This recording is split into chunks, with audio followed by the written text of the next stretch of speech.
அன்பானவர்களே, 1867 கட்டப்பட்டு ஆராதனை துவங்கப்பட்ட இந்த ஆலயத்திலே இருந்து உங்களை வாழ்த்துவதிலே மிக்க மகிழ்ச்சி அடைகிறோம். ஆண்டவராகிய இயேசு கிறிஸ்து என்னும் இரட்சகர் இந்த உலகத்திலே பிறந்தார். உண்மையாகவே அவர் ஒரு தனி மனிதன் அல்ல, நற்குணங்கள் பொருந்திய ஒரு மிகப்பெரிய அமைப்பு என்று சொல்லுகிறதிலே நான் மகிழ்ச்சி அடைகிறேன்.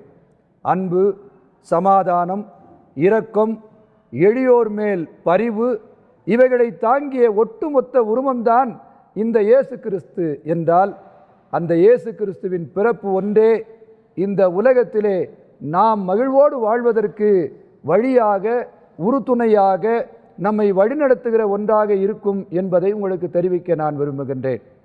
அன்று இயேசு கிறிஸ்து இந்த மண்ணுலகிலே பிறந்தபோது எல்லாருக்கும் சந்தோஷம் என்று சொல்லுகிற செய்தியைத்தான் தூதர்கள் அறிவித்தார்கள். எல்லோருக்கும் எப்பொழுது மகிழ்ச்சி பிறக்கும்?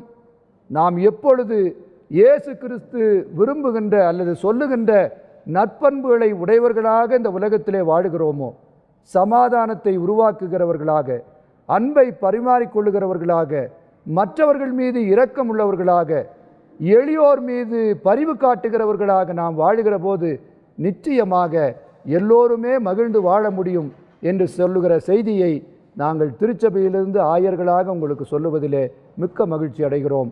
அனைவருக்கும் கிறிஸ்மஸ் மற்றும் புத்தாண்டு வாழ்த்துக்களை தெரிவித்துக் கொள்ளுகிறோம். இத்தேவாலயத்தில் இசைக்கப்பட்ட தேவதுதி பாடலை இப்பொழுது கண்டும் கேட்டும் மகிழ்வோம்.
நேயர்களே, இன்றைய கிறிஸ்துமஸ் சிறப்பு நிகழ்ச்சியில் ஊட்டியின் புகழ்பெற்ற தேவாலயங்கள், திருச்சபைகள் இவைகளின் பெருமைகளை பற்றியும், அங்கு இசைக்கப்பட்ட தேவதுதி பாடல்களையும், ஆயர்கள் விடுத்த கிறிஸ்துமஸ் செய்திகளையும் கண்டும் கேட்டும் இறைவனின் ஆசியை பரிபூர்ணமாக பெற்றிருப்பீர்கள். மீண்டும் உங்கள் அனைவருக்கும் இனிய கிறிஸ்துமஸ் நல்வாழ்த்துக்கள்.